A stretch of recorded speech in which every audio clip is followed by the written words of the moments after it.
Hare Krishna. Hello friends, how are you all doing? I hope you all are doing well. This is Ritendra. I am preacher of Srimad Bhagavad Gita, and today I am going to talk about dopamine neurotransmitter and Srimad Bhagavad Gita. Dopamine versus karma, the principle of karma, the theory of karma or karma yoga.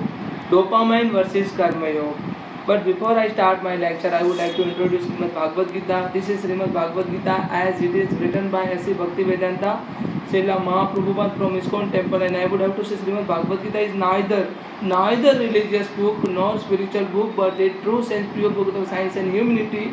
And I am trying to propagate a humanity on the basis of Srimad Bhagavad Gita and trying to morally motivate to those people who are actually frustrated and attempted to commit suicide on the basis of Srimad Bhagavad Gita.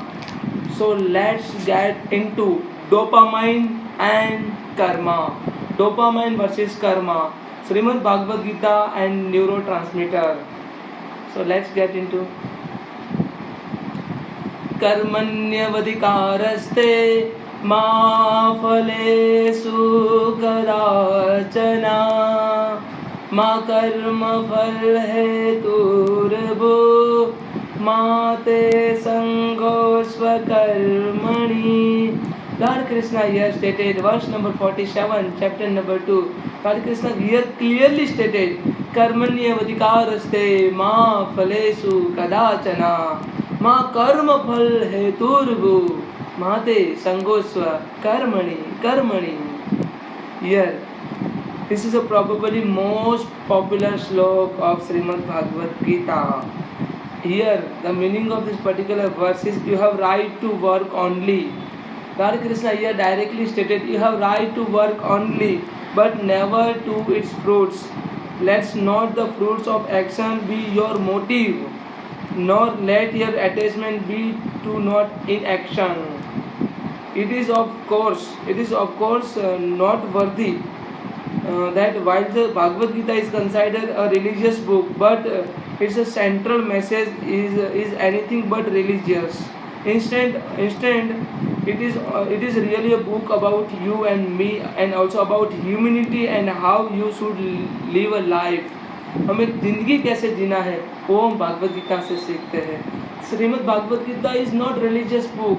It's pure book of the science and humanity by which we can consider all of us as a human being, and we would have a human value rather than the value of the money, rather than the material things.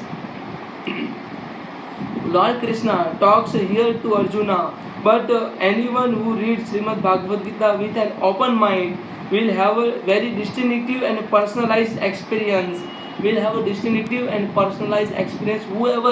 reads Srimad Bhagavad Gita, यदा यदा हि धर्मस्य ग्लानिर्भवति भारत अभ्युत्थानमधर्मस्य तदात्मानं सृजाम्य परित्राणाय साधूना विनाशाय च दुष्कृतता धर्म संस्थापनार्थाय संभवामि युगे युगे.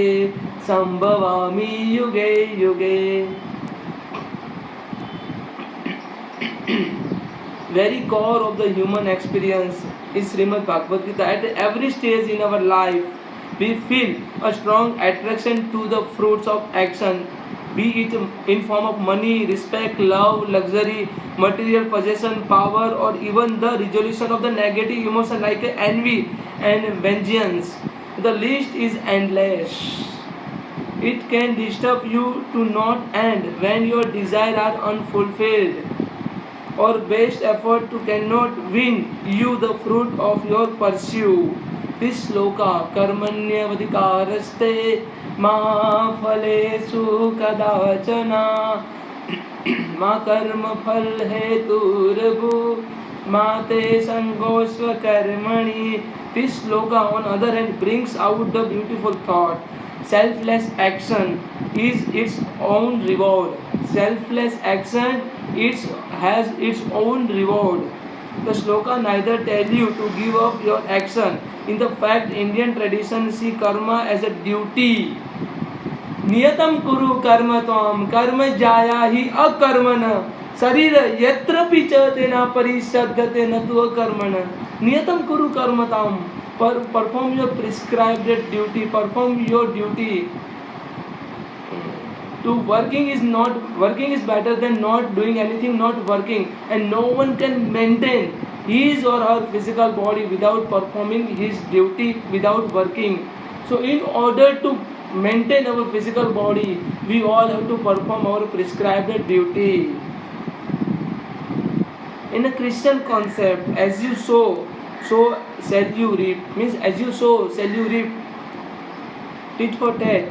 And keep doing the good deeds and leave the best on God. And I will come back to implication to this. When I compare it with the terms of dopamine, then anti-ethical to each others, it would be anti-ethical.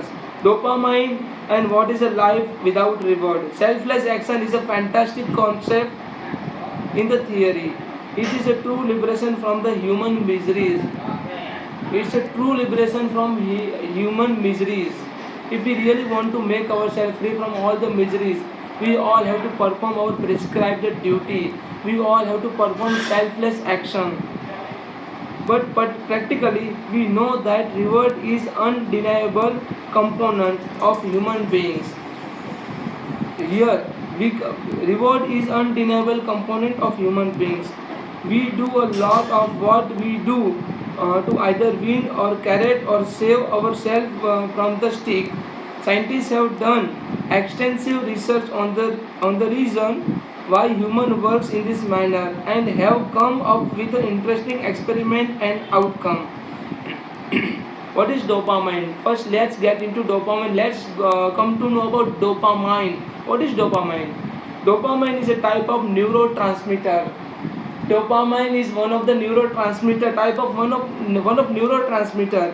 Your body makes it, and your nerve systems use it to send a message between the nerves and cell.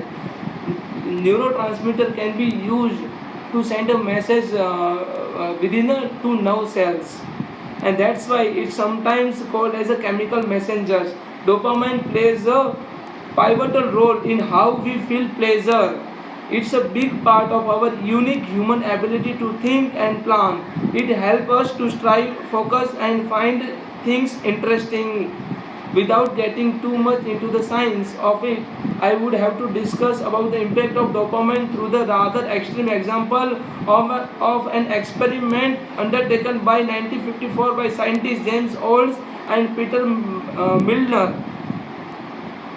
Atomic Habits by James Clear. The scientists implanted electrodes in the brains of the rat that block the release of dopamine. The scientists implanted the electronic rod or electrode in a brain of rat in order to block dopamine.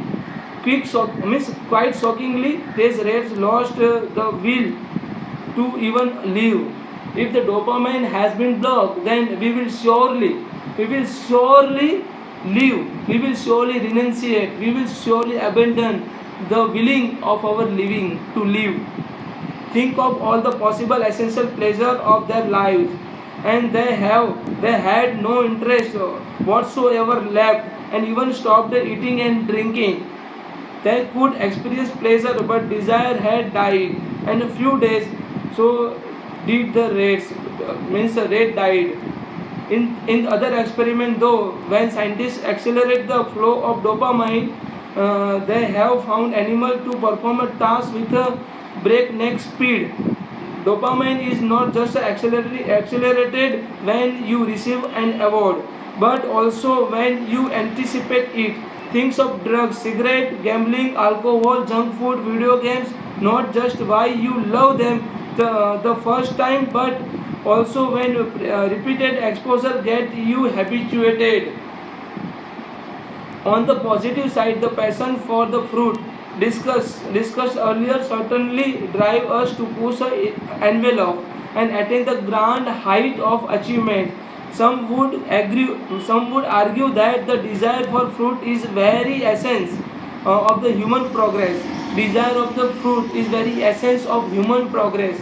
But we would put ourselves into the criminal activities because we would have a strong urge and desire If we got failed, then we would have a strong urge and desire, then by which we would never think about the right and wrong path. The higher you aim, the higher arrows goes. Think for example how an entrepreneur would work as opposed to sales executive in his company.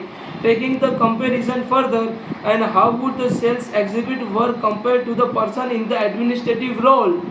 Given that the potential monetary rewards of the former are obviously much higher, one can't ignore that the pursuit of the reward play a role. Normally, in such a discussion, there is a no winner. I am not presenting one either. Human beings are always smarter than the best of mice. The work is more complex way. There are those who seems to success quite well to be continuously aspiring for the achieving more. If I got a success at one time, then I would develop another aspiration to achieve more as much as I can. I want to achieve as more as I can. I want to achieve. And there are those who seems to do great work without any attachment to reward. For those of us who are neither a strategy that marry both extreme. Extreme is a key of the balance of life. Dronacharya, the story of the same disciple Arjuna in his childhood, when he told his Dronacharya, I see only the eyes of the bird, eyes of the fish. We vary greatly in our motivations for the action and our concept of the reward. Humans should really consider the blind pursuit of material possession and linking them to self-fulfillment. Clearly, every such a material reward can only give a temporary feeling of the completeness. No matter how expensive, you can relate this to any such a possession you have acquired in the past. In the bloody Mahabharata war witnessed even a Pandavas, the heroes in the epic, deploying the unethical method to win the war as a Kauravas villain. The crux of the argument was that the end justified the means. The issue in this argument is how people can twist it to justify their individual end as well as a means. Truth is a highly subjective matter. Therefore, I strongly believe that both are important. Truth and dharma both are important. Finally, it is very important to consider the karma versus dopamine argument in your career decision. And while you may be attracted to the career choice that seems to offer more material returns, your life will be more fulfilling when you have chosen profession and work avenue is what excites you. Then your work and journey become a reward in themselves. And such a way and success is a more assured. The theme and popular by karma and dopamine will have the found of the perfect match. So we just have to think about karma and dopamine. It is quite difficult to understand the karma and dopamine. So in the dopamine, the effect of dopamine, we would have to consider, we would have to see the more achievement. We would develop a aspiration to achieve more and more. And in karma, we all have to perform as a part of our duty. So we just have to remove ourselves from the effect of dopamine. And without effect of dopamine, one can't even having a willingness to live a life. So we just have to regulate the effect of dopamine in our brain. So dopamine is one kind of neurotransmitter. That what we have to understand. I hope you all can understand. If you are having any questions, any doubt, then please kindly put a comment. Thank you so much. Hare Krishna. Radhe Radhe.